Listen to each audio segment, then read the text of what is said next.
Worst case scenario, we're going to be sat back here talking for about an hour. But wow, how did we get here? Uh-oh. Absolutely going nuts. Had to adjust the levels so that you could hear me clearly. Oh, there we go. There we go. Yeah, we can hear you. Oh, good. I think, yeah, we can hear you. Right on. So you're known as to be playing Kenny in Telltale Walking Dead. That's right. I played Kenny in The Walking Dead for way longer than I ever thought I would. So yeah. So we were pleased to have you on. So thanks for having me. So I've been fine. So I'm a big gardener, which might seem kind of strange. So this is the tail end of the gardening season for me. So it's busy, but that's good. Works fine. And then I'm in a band as well, or I was in a band like 25 years ago, and now we're playing shows again for the first time in ages. So that's been weird. So same band. Same band called Dance Hall Crashers. And we just did the Warped Tour for a couple of dates. We're not playing the one in Orlando, but we played at Long Beach and we played in Washington, D.C. Then we're doing some other shows of our own, and then we're playing Riot Fest next month on the Green Day. So that should be fun. Oh, that's sweet. So busy, but good. Yeah, busy. Yeah. It does sound like really, really busy. Like, that's your schedule gone. Yeah, it's a bit weird, but it's also kind of strange and slow because voice acting in general can be like a really sporadic job, or it can be like super busy and super crazy. And so you never really know. I mean, sometimes but you could have nothing for a week or 2 weeks or 3 weeks or a month or something like that, and then just be, working every day for a month. So it's always weird and unpredictable. It makes sense. So, I saw that you started voice acting in 2004. So what came about with that? Like, how did you get into voice acting? So I started taking classes in 1999. When Dance Hall Crashers kind of stopped touring in I think around 2000. Prior to that, we were touring, maybe like 4 to 6 months out of the year or something like that, and then making records and that sort of thing. Once that kind of wound down, I was working in construction and literally digging a ditch on an electrical installation at UC Berkeley. And my dad called me and was like, "There's a lady on the radio that has a voiceover school, and like you should listen to her." And I was like, "Okay." I had never really thought voiceover was like a thing. I grew up doing voices and accents and, character voices and mimicking movies and cartoons and stuff. And then never really thought it was like something that, anybody could do. I thought it was kind of like if you were already an actor and this is just kind of what you did, in your spare time, you did commercials or, animation or something. So I went and took some classes and I was like, oh yeah, this would be super fun to be able to do. And about 5 years of taking classes, sometimes it's discouraging because it's like you're not getting opportunities, but you feel like I'm kind of ready, or I feel like I can't get experience. And if I don't have experience, then I can't progress. And my wife was really encouraging and just said, like, you have to give it 5 years like you would anything else, and then see what happens after 5 years and reassess. And it was really close. It was within like, maybe 6 months of my 5-year anniversary of taking classes when I signed with my agent in San Francisco, Nate Tico, and started doing it. And then it took a year or two to kind of start working with any regularity. But by the time, after a couple of years, it was basically my job and I was pretty busy, which was cool. And then, I started working for Telltale kind of around the time that they came into existence, because we were doing like games, CSI games and Law and Order. They had like Sam and Max. I didn't get to work on Sam and Max, but they were always licensed, IPs from a TV show or a movie or a comic or something like that. So I just kind of started working for them, doing roles here and there. And then I remember when the Walking Dead casting came through, it was right after the AMC show had finished the first season, which was only, I think, 6 episodes. And so it was right after that, maybe a month or two, that casting came through. And so, yeah, we were all pretty excited about it because it looked so different from any other kind of video game that we had done. Usually it's like you've got your movement lines, you've got your attack lines, you've got your stay place, lines, nothing like narrative or, cinematic at all. And so this was one of the first castings that really felt like it had a narrative kind of presence and a vibe to it. It was like really trying to tell a story as opposed to just kill your way to the last boss kind of a thing. So yeah, Yeah. it already felt pretty different and special and cool. So yeah, it was just exciting. And I just remember from the casting process, like I think every role came back. Telltale, may they rest in peace. I know the current iteration's different, Yeah. but the company back then was regularly just sort of what agents would sometimes affectionately call abusive casting, where because casting's free. They send stuff to a talent agency and then like just say, hey, yeah, give this to the people that you think it'd be right for, and that's free. So it's just a service that agents do until you book them, and then they get their percentage, they get their commission, and then we get paid as actors.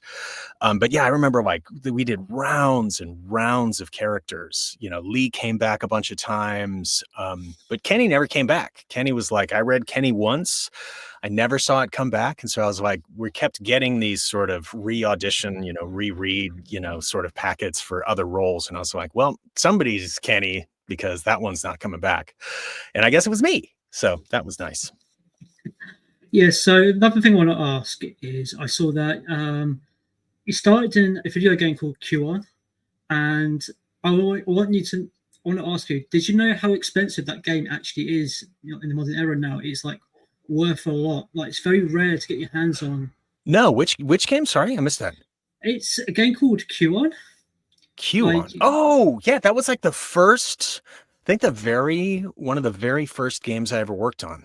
Yeah, it's like a Japanese feudal Japan like survival horror game or something. Yeah. Yeah, I was looking, I was going through TikTok one day, and I found out the other day that you was in that game.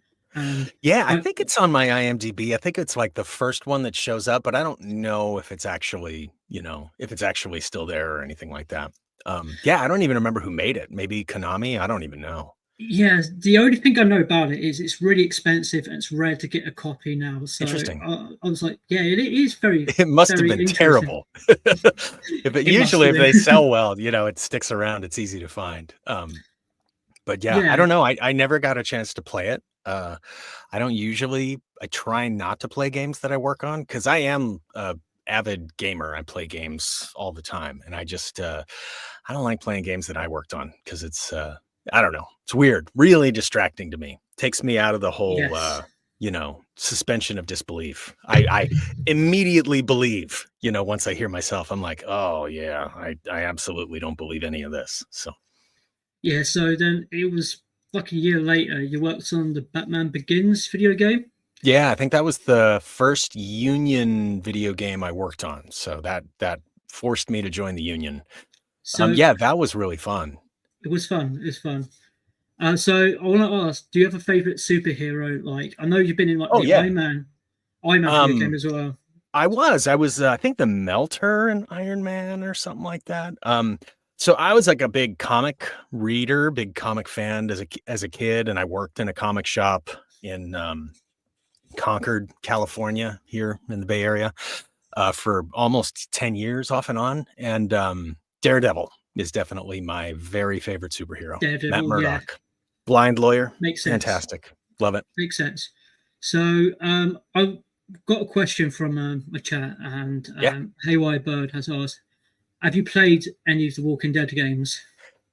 I have. Only mostly just under duress, meaning like a Telltale stream or something where we have to sit there and make choices because I guess they think it's amusing that we suffer through whatever it is that we had to work on.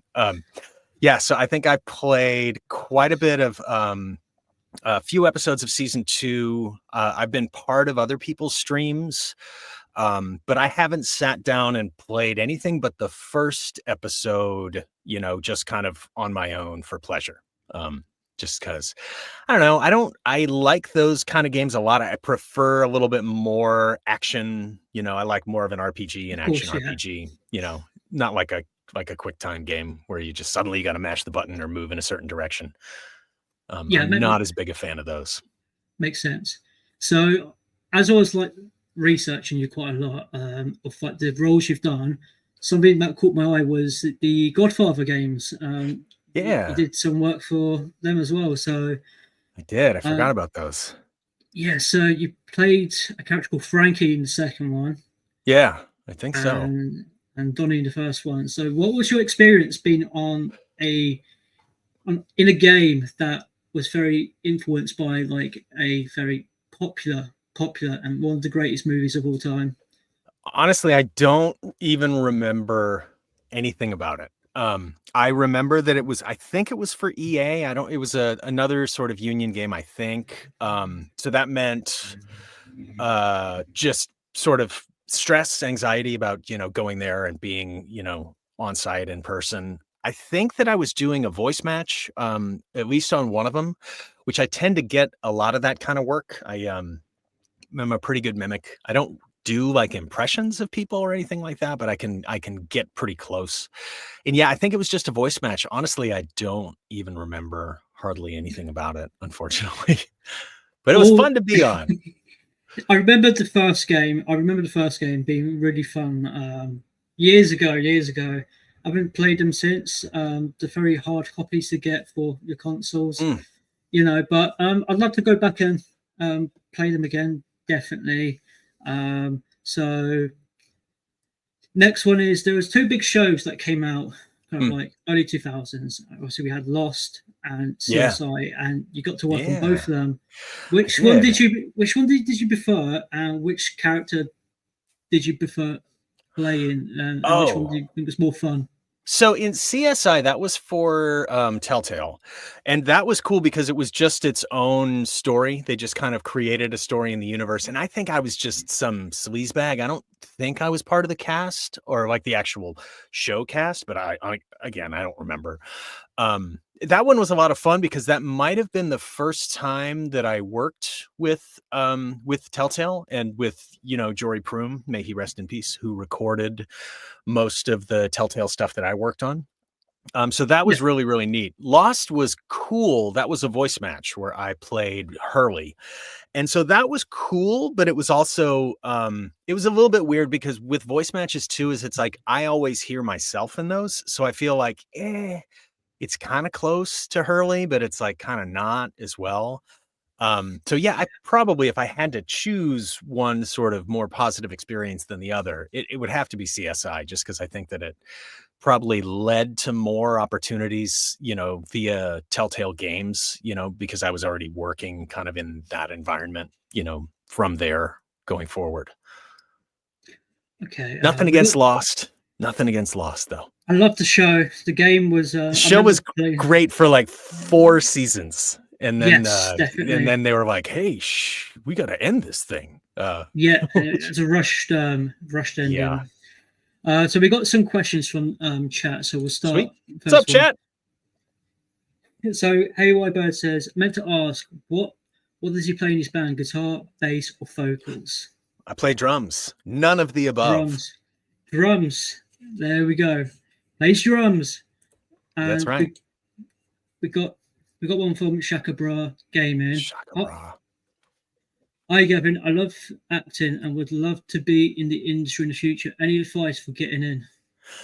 So it's hard these days, I think. It's when I started doing it, it was a little bit more straightforward because most of the auditions and casting calls, you had to go and be there in person. So it was like a lot of running around to get to auditions. It's nice these days, especially post-COVID, because almost everything that we do or that I do these days is from my house, from this dumb little space that I'm in right now, makes sense. which is neat. But I think in terms of like getting in, I think the best approach or what I recommend is taking classes, finding like a coach or something like that, or a mentor or a school that you like. Do kind of what you're interested in doing, but definitely pursue all the things that you don't want to do or you don't think you can do. I was like living in the San Francisco Bay Area, which I still do. I was like really cognizant of the fact that I needed to be able to do as much as possible in order to work as often as possible. So I had to be able to do, games, which I wanted to do. That's kind of why I got into it. I wanted to be other people. But I have to be able to do character stuff and corporate narration. And I have to be able to do commercials, and I have to be able to do, toys. I have to be able to do other things that don't necessarily, aren't necessarily as fun or don't seem as fun, from the outside. So yeah, I think it's just about Yeah. knowing all of the different aspects of it. And then these days too, with AI, it's so much of our work is likely going to disappear, in the next hopefully decade, but maybe a lot sooner than that, just because, the AI is getting really, really good. Large language Definitely. models are getting really convincing and sound really good. So a lot of the stuff that we might have been doing, 2 years ago, like phone trees or corporate narration or a lot of audiobooks, especially audiobooks that are pretty dry nonfiction. A lot of those are just being plugged into a large language model. And because people don't seem to mind. I can hear it when I hear like a commercial that's obviously AI. It's like nails on a chalkboard for me because it's like there's no inflection, there's no rhythm, there's no pace, there's no natural sort of energy or quirks or anything like that unless, it's been programmed specifically into that particular read. But I don't think most people really even notice that, which is unfortunate. But, if the larger public doesn't seem to care and likes using it, it does just mean that, there'll be less real people Yeah. delivering those performances, unfortunately. Yeah, definitely. So we have got another question, Mm. and it's going from Haywire Bird, and it's about your collection in the background. And did you install those shelves yourself? I built this thing myself. Yeah. So the whole booth I built from scratch. It's there's like some nice plywood on the insides, and then I I have a sickness, as you may have noticed. The thing that's funny too is I'm in this little space that's like 3 feet by 4 feet and 6 feet high, but I'm in a room that's like 10 by 10 by 10 that's also covered with junk. So yeah, I have always been a fan of toys. I was even as a kid, especially as a kid, but then it never really went away. I was always sort of still interested in things. So yeah, a lot of these are things that I've bought in the last, 20 years. Some are things that I've had for, close to 50. It just kind of depends on, what it is. But yeah, Yeah, built this whole makes booth sense. myself, did all of the installation and whatnot to it, put in a floating floor. And then, yeah, just added little shelves. I mean, all you really need is a screw gun and the ability to sort of level things and, you know, and a place to get the materials. It's pretty straightforward. Definitely, definitely. So another thing I want to ask you is, I noticed that Lord of the Rings, you was in quite a lot of those games, and it seems like they Yeah. always ask you to come back. So, how would you consider yourself a fan, or would Oh you? yeah, very much so. I've right on the other side of this wall is like a massive shelf of all the Toy Biz Lord of the Rings figures as well. Yeah, huge fan. I grew up. My dad used to read us this. I can't forget who illustrated it, but we have this huge, copy of The Hobbit that my dad used to read. Passages from, and I read a little bit of The Hobbit to my kids too when they were little. And I mean, I loved the Peter Jackson movies. So yeah, big fan. And yeah, no, I've gotten to work on a few different Lord of the Rings games. I don't remember. I remember one where I was a ring wraith. I don't remember the name of that game, but then I also work on Lord of the Rings online quite a bit. I have a session Yeah. for that coming up Thursday. But Oh, cool. yeah, I still get to work on that, which is cool. Because it's mostly it's just kind of character voices with a lot of those crazy, either black speech names or, elven names or something like that, which is fun. Yeah, I really enjoy them, and it's just probably just that, like Lord of the Rings Online is just the relationship I have with, the casting director, Randall Ryan. He and I he's been a great client for, almost 10 years now. So it's just, that's a fun opportunity that I get to keep working on. It's rad. Oh, another thing is, so you did get to work on Call of Duty, like a couple of games. I'm on a few of them CODs. Yeah, I not a fan myself, but it's something I found interesting because I have viewers that are, Call of Duty players. So what was it like being in like the Call of Duty franchise? Those were funny because, I'm not a fan of those either. I love like first person shooters. I kind of enjoy extraction shooters a little bit too, but it's like, I don't love like shooting other people, either in PvP. It's like, give me robots, monsters, give me Doom, give me Destiny, That's it, something like that where I can, kill things that are kind of, different. That to me, that's much more interesting and more fun. But no, the Call of Duty stuff was strange because I remember like the first session I had for them was like, it wasn't a demo session, but it was like a 1 hour, one voice thing where you just kind of like a standard like union video game session is 4 hours long. 1 hour, one voice is like half the session fee for 1 hour and you only play one character. And it was all that sort of military barks and stuff, which I'd already done a ton of, grenade, get down, sniper, all that sort of stuff, which I had done a ton of. And I remember the first session that we did, I got in there and start doing my thing, and I had this huge packet. It's obviously way more material than we'll get through in an hour, but I'm just going and I'm kind of cruising, and like after like 20 minutes or so, they're all, how are you doing? And I'm like, good. How are you? And they're all, yeah, cool. And I'm like, okay. So then I go, do another 10 or 15 minutes or so. And then they're all, just checking in. How you doing? And I'm like, I'm fine. Why? And then they're like, well, you're about twice as far as anybody's gotten on this so far. And I'm like, oh, okay. And they're like, so you can just keep going if you want. And I'm like, well, I mean, I'm here for another 20 minutes. Why wouldn't I keep going? So yeah, we just kind of rattled through a bunch of stuff. And then I think from there, they would just kind of bring me in for other things, because I was, a lot of people are less willing to do those kind of big military barks where you're kind of screaming for an hour or so. I've always been pretty resilient though, and it doesn't bother me too much.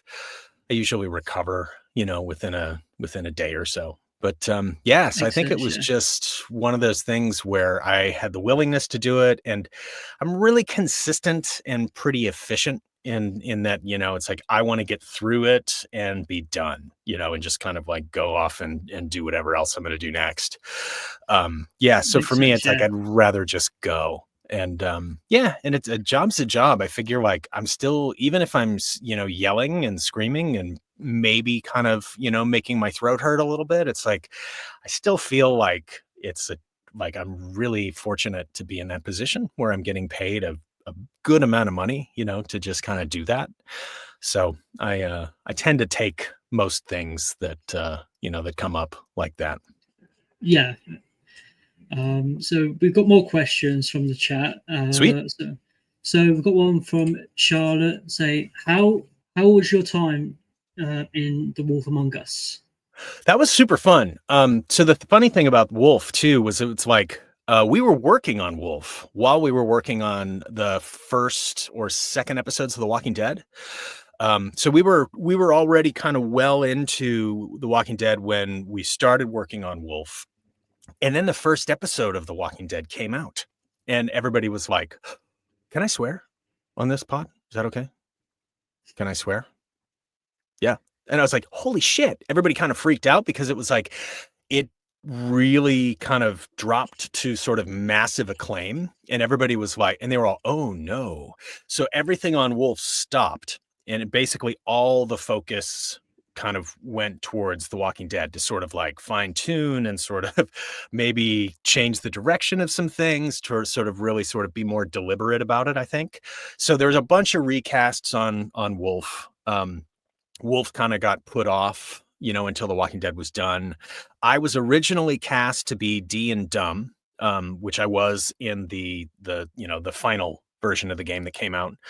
But then when we were working on the when we were working on the when it came back, they were kind of recasting everybody. So they were looking at me for Bigby for a while. I remember I had like 12 or 13 callbacks. Again, abusive casting. 12 or 13 callbacks for Bigby or something. They ultimately went with the better guy, which is Adam Harrington, which I, was super grateful for because I was working on a toy at the time. So I was like scheduled, on the opposite end of the Bay Area, 9 to 1 every day, which would then require me to go to Fairfax, which is, about 80 miles away through San Francisco in order to get there, which was massively inconvenient. Back then, we had to be there in person. So that was a huge drag. Would have been great if I'd been at home. But yeah, so then finally when Wolf was sort of finished and came out, I loved the art style. I really loved, Jared Emerson Johnson's music because it was so reminiscent of like, John Carpenter movies, with like the really sparse keyboard stuff. I love the art style of it a lot. That one I did play. Really enjoyed that game a lot. Yeah, so that was super fun. And I look forward to the second one. I know nothing about the second one, which I may be lying about, or I may be being completely honest that I don't know anything about it. Yeah, so I'll be honest hopefully with it'll you. come out someday. We'll see. We'll see if it comes out. But I've already played one episode of The Wolfmonger, so we're gonna get around to streaming that real soon. That was super fun. Really cool. But there's a more important question from Shakabra Gaming saying, have you ever played Life is Strange? No, I haven't, but I know a lot of people that worked on it, and I don't know if I got to read for it or not, but I was pretty excited about it. Again, that's kind of another narrative game that it's like I need more wizards and explosions than I think that game afforded me. But no, I have not played it. I should put it on the list for sure, though. Awesome. Another one I want to ask you is something that caught my eye a lot. You did some voice work for the WWE 2K franchise. Okay. It was in 2 games. So how was that experience? And did you ever get the chance to meet anybody? Oh, no. So most of the people, I think most of the actual wrestlers are in there, which is pretty rad. But no, I just would go, because it's pretty close to my house in the North Bay where they record those at 2K in Petaluma. So for me, it was pretty close. I just went kind of there to the studio. I didn't actually need to be in LA, where they probably recorded most everybody else. Yeah, I think I was Riley Flash, which was super fun because that's right, yeah. He had a bunch of like weird voicemails that he would leave for people or something. I remember we got to the end of the script and then they're all, okay, so these are like these voicemails that Riley Flash leaves for people. And he had like some weird, grifts that he would do that were strange, It was super fun. It was great. And then that's another one too, where I think they just renew a lot of because I think I might have done, it might have been for NBA 2K, but I think I might have done a lot of just incidental sounds too, grunting and like, wrestlers, the kind of sounds that they make. So I may have done that. And then they pay us and reuse them for new versions of the game, which is pretty rad. But I might be thinking of the basketball one. So. Okay, that's awesome. And so I've only played one of these. I won't tell you which one, but you might be able to guess. But Dead Space and the Callisto Protocol are talked about being very similar in different ways. I guess I worked on both too, which is wild. You did work on both, and which one was more fun for you to play? Oh, Dead Space for sure, because Dead Space, and that's the one you've played, right? Yeah, Dead Space, yeah. I knew it. That was more fun for me because I got to be like a sort of sad little robot, where it was like, I think the only thing that I really contributed to that game was, and it might have been the second one or the third one, I don't remember which one, but it was like you would pay $5 or something. It was a DLC thing, and then you could give your little scav bot a voice, and I was one of the voices you could buy. So that was really fun because it was kind of me doing a bad C-3PO sort of, Stephen Merchant, from Portal kind of a vibe, which I just thought was hilarious because he had really funny little things to say. So that was definitely more fun. I feel like for Callisto, I only really worked on the trailer, but I don't know for sure. Again, I don't remember a lot of these things because it's like 3 Makes hours, sense, yeah. 8 years ago. And I'm like, I don't know. I don't remember 8 minutes ago. So we got another question. So Hey White Bird says, "What is your go-to game in your free time?" So when you've got some downtime, what is your go-to video game? So I do like to play a lot of different things. My one game that I will sit down and play today is Destiny 2, which I know. But for me, it's a game that I've been playing since Alpha from Destiny 1. And it's always a game that I've played with really good friends. My son and I play it together. My brother and I sometimes play it together. Lots of friends that I know IRL. For me, it plays phenomenally well. I know that it's in a super dark place right now. It's hanging by a thread. The current sort of climate, since last year when they put out the final shape, which was just phenomenal, and then like abruptly fired, or laid off half the half the workforce. While Pete Parsons buys $8 million cars. It was it's super disheartening because it's such a great game. It plays so well. The guns are super fun, but it's the same thing over and over and over again. I mean, literally, that's what you do now to advance or to sort of make any progress in the game. You get above a certain power level and you're basically doing the same solo op activity over and over and over again to hopefully get once every 10 runs, you'll get a piece that will raise your power level by 3. Which is dumb. That's a terrible design. But that's the game I love to sit down and play. I also really love Expedition 33, Claire Obscure. That one's super good. I haven't finished it yet, but I'm in the sort of end game part of it. I like Doom a lot. Doom Middle Ages or whatever it is, right? The current one is really good. That one's a lot of fun too. A little too frenetic. I'm more of like a sit back and snipe kind of person, which you can't really do in Doom. What else? Enjoying Donkey Kong Country a lot. Playing a lot of Balatro too on the Switch. Balatro is that card game that's quite fun. I'll play pretty much anything when it comes out. I just sort of enjoy. It's always been, how, especially my brother and I growing up, my dad liked video games. So it's kind of like we were those snooty kids that always had a video game system and like the new cool one at home. From the time that I was like 4 years old, we had an Atari 2600. So it's like I've always been a big gamer, big fan. And Diablo. I like Diablo. I don't really play 4 all that much anymore. It was good for a bit, but got kind of dull. That's awesome.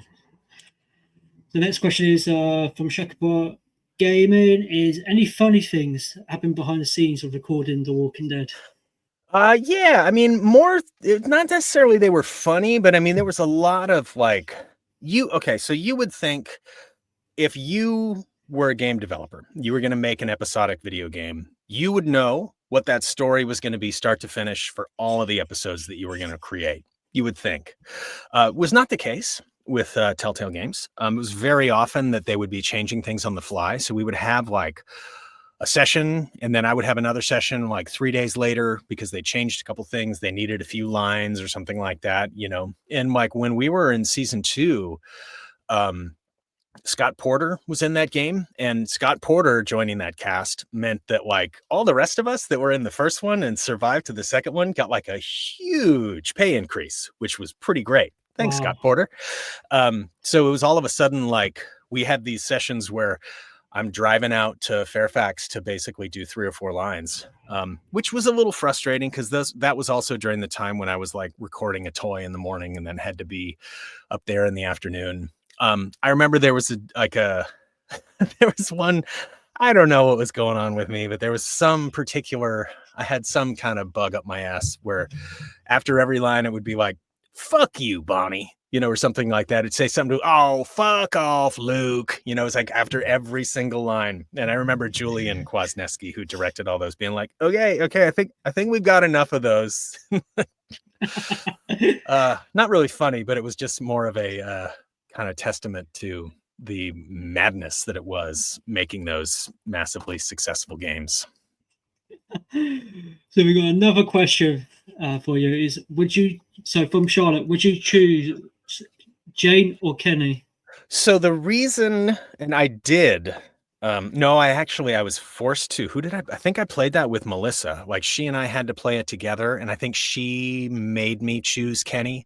I would not sit there, and I couldn't sit there and watch Kenny just kill her. You know what I mean? It's like that for me. And the funny thing about that too is like they retooled that because, again, not really having the thing planned out from the beginning.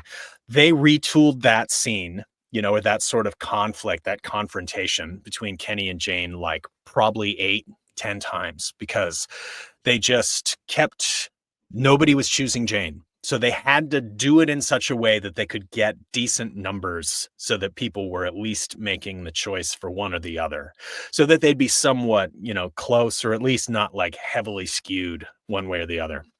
But yeah, I don't think as a player I could sit there and not do something about him, just sort of slowly killing somebody. That's just me. I couldn't live with myself for that. So I would probably choose Jane. Cool. So The Walking Dead Telltale was such a huge hit, and obviously you got to voice one of the most iconic characters, Kenny. What does Kenny mean to you as a character? Oh man. Probably means a lot more to me because of like what he means to other people. To me, it was just it was just a role that was very well written, very well thought out as like a really good take on an everyman. They made a lot of especially, Jake Rodkin and Sean Vanneman when they created the game and created the role for Telltale. Like the way that he was so fleshed out, he had like stakes that he was always kind of up against. He is a family man. Because of all of that, I think it resonated with people. People either hated him or they loved him. And I think just it means so much to me, kind of how people reacted to him. I mean, I still have people, I don't know, it's like 15 years later or something now, that still reach out to me on Instagram or email me or my website or something just to say what the character meant to them, or that it was like a huge part of their childhood or something like that. And which makes me go, Yeah. why were your parents letting you play that game? But I don't know, that to me, just the reaction from people means so much to me because it's like deeply humbling to have played a character that was just for me was just a job. It was just an acting job. I was really glad and happy to get it. I felt super fortunate to be cast. Working on it was super fun for the most part. I got to, I've had some crazy opportunities directly resulting from that work, and it's probably been a massive part of kind of boosting, other opportunities that I've gotten, other roles that I've been offered. Yeah, for me, I think more than anything else, it's just what it kind of became. The character itself means a lot to me too. I can see how flawed he is. And so it's easy to kind of tap into personal pain, in order to sort of try to convey it, in the situations that, he's put through. But it's weird too, because it's like, I have to play both sides of him. So for any sort of circumstance where people love Kenny because of how on their side he was, it's like, it's just the opposite if you weren't making choices that, aligned with him. So it's like, it's funny because I played both sides of all of it, sometimes like one take and then the other take, it's like, you did the right thing, you did the wrong thing, or something like that, where it's a little bit weird for me because I had to play all of it. So I don't get to really feel like he's this great guy, because he really kind of covered all of those bases. But I mean, more than anything, just being a part of it, getting to speak those words, especially in season 2, Pierre Charette's script, in the 5th episode of season 2, sorry, spoiler. That meant a ton to me. Just like some of the things just felt perfect. You know, it's like I'm saying that I know what the words are going to be. I haven't even looked at the script yet, but I can tell where this should go, and I'm really excited to sort of get there. And a lot of that just felt, you know, really perfect to me. It was an honor, honestly. Makes sense. So, with that being said, do you have a favorite line from Kenny? Oh yeah, for sure. In that season, in that like second season, the 5th episode was "Take the Kids," you know, where he's without spoiling it for anybody, pivotal scene at the end of that. If you've made a certain choice, where he's, you know, trying to make sure that AJ and Clem are taken care of. To me, that's my favorite thing that he ever said. But there are a bunch of good ones. There's a bunch of fun ones, like adding like shitbird and stuff like that, which I guess they said that I came up with, which James Elroy came up with, an author that I liked a lot. But yeah, that's probably my favorite line. I really loved that scene, the way it played out. So, did you know Kenny was going to die at any point of recording the lines? Man, I thought Kenny was going to die at every point. I would show up at the session. Anytime we had a session on season 1, I'd say, okay, how do I die? And they'd say, you don't. I'm like, oh, good. And then I remember it was around the 3rd episode, I showed up and asked, how do I die? And they're like, you don't, but... And that was when, you know, another spoiler, some people important to Kenny die in that episode. So yeah, no, I thought at the end of season 1, I was dead. We recorded death audio when he goes to save Ben. There's another thing, he falls through a roof and you can kind of hear him get eaten or some other circumstance. But there's another, he goes down to save Ben. And I mean, it was very clear. There's like, and it's probably still in the ROM because they don't usually take that stuff out. So if there are any data miners want to go looking for it. Yeah, so he was clearly dead. And I remember when we went to the rap party in Mill Valley, at Sweetwater, which is a lovely little club in Mill Valley. I remember talking to Jory, and you know, we were just sitting there, may he rest in peace, the guy who engineered all of those games. And we're just sitting there chatting. And then I remember Sean Vanneman comes up and he's like, I erased all your death audio. And I'm like, what? And that's interesting. And then Jory's like, I still have it all. So, but yeah. And then so I figured that they were going to do something with them in season 2. I just didn't know until they kind of pitched it to me, you know, prior to production. And he was going to be like the big bad in season 2. He was going to be the kind of Carver character, but I think they just felt like that didn't work to have that big of a shift, which is fine. See, yeah. Cool. So we've got another question from Charlotte. How was working with Melissa like? Oh yeah. Well, so we became really close friends through that game. But we only recorded together for season 3, where it was the scene in the car. Originally they had a different idea how he was going to die, that they were sort of storyboarding. Sorry, spoiler, for season 3. But I remember we did record that scene together, like the scene in the car where, he crashes or something like that. Yeah. Spoiler. Sorry. I know that scene. Yeah. But no, Melissa's one of my best friends. So anytime getting to see her and work with her is magical. Yeah. So another question was, so you got to work with Diablo into what released, I think Diablo won that one game of the year in 2023. Which one? Diablo. Oh yeah, Diablo. Yeah. So that got game of the year in 2023, I believe. Oh, did it really? I didn't know that. Good for Blizzard. So when a game that you work on gets game of the year, what's it like to you as a voice actor being a part of that project? Honestly, I didn't even know. I didn't even know that it won game of the year. So that for me was like really, really exciting because Blizzard is probably my favorite publisher of all time. Probably my favorite developer of all time. I played Diablo, Diablo 2, Diablo 3, Diablo 4. I played, Warcraft. I played StarCraft. I played World of Warcraft for way too long. So I was a massive fan of Blizzard. So getting cast on that was a huge honor. And it was super fun. I got to work with, like Ron Mars was one of the writers, which was crazy because I read his comics. And at one point, like I was directed by Khalil Bogdanov, son of another comic artist and inker, which was crazy. It was really fun. I didn't realize that my role was just going to be kind of encapsulated in Act 1. Once I started playing it, I was like, oh, cool. And then I was like, oh, I'm totally not going to survive past this first act.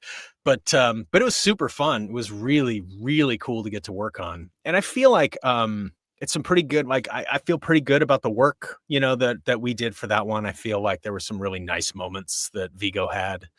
And I loved it. I played that one a ton. So that was really cool. It was cool to get to be a part of it. But I don't even know that like the game of the year thing registers all that much, just because we work on them years in advance. So it was kind of like I was glad it came out and did well. So I was definitely excited to be part of that, but it also doesn't, I don't know. I don't necessarily see how it translates into like more opportunities or more work, aside from just being a big name game that you can put, on your resume or on your IMDb, especially being a named character and not just like a voice or an additional voice or Thug 28B or something like that. So yeah, it was cool. I mean, but they're all cool, in some way. Of course, yeah, of course. So to wrap up, my final question is going to be: do you have a favorite role you've done? I do have a couple really rad ones that I don't think I can say what they are until the things come out, unfortunately. I've got something that comes out next year that's pretty exciting.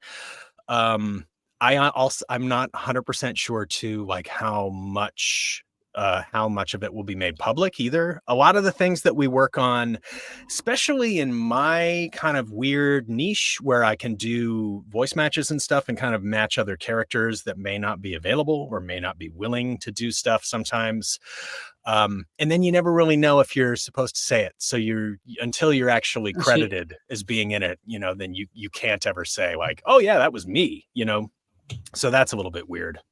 But I mean, it's all neat, it's all kind of cool and exciting. There's a bunch of stuff on the horizon that, you hope it comes out. You kind of never really know. You hope it comes out and then you hope you're still in it. It's such a weird business because there's so much lead time on everything, and casting choices change constantly. It can just be, it's always a little bit fluid. And I just try to, enjoy the ride and, be grateful to have the opportunities. That's it. Well, thank you for joining us. It's been a pleasure to have you so on. much. Yeah, I really appreciate you asking me. No worries. We do want to get Melissa on one day, but we'll take it a step at a time. But we would love to have Melissa on to talk about. Sure. Just reach out to her. If you can always ping me on Instagram too, if you're if there's something you really want her to do. She's way busier than I am, and I know that there are things that come up that she has a harder time sort of managing what's important. And she's gone through some stuff in the last few years too. She's had a rough few years, so it's been challenging, I know. And so if there are things that come up, I can always I like to nudge her and say like, hey, I did this thing and it's cool. Think about doing it. This is the last thing I'm ever going to say to you about it, just because I'm willing to do that as a friend, but it's like, I can't pester her to do stuff, just because. Of course not. No. Yeah. I'd never pester anyone, No, I know. Of course. Yeah. I'm not saying you would. Yeah. I just say I do my due diligence and I'm happy to do it. But, of course. Yeah. For sure. But thank you for stopping by. It's been an honor. Right on. Likewise. Thank you very much. Sure. All right. Bye, everybody.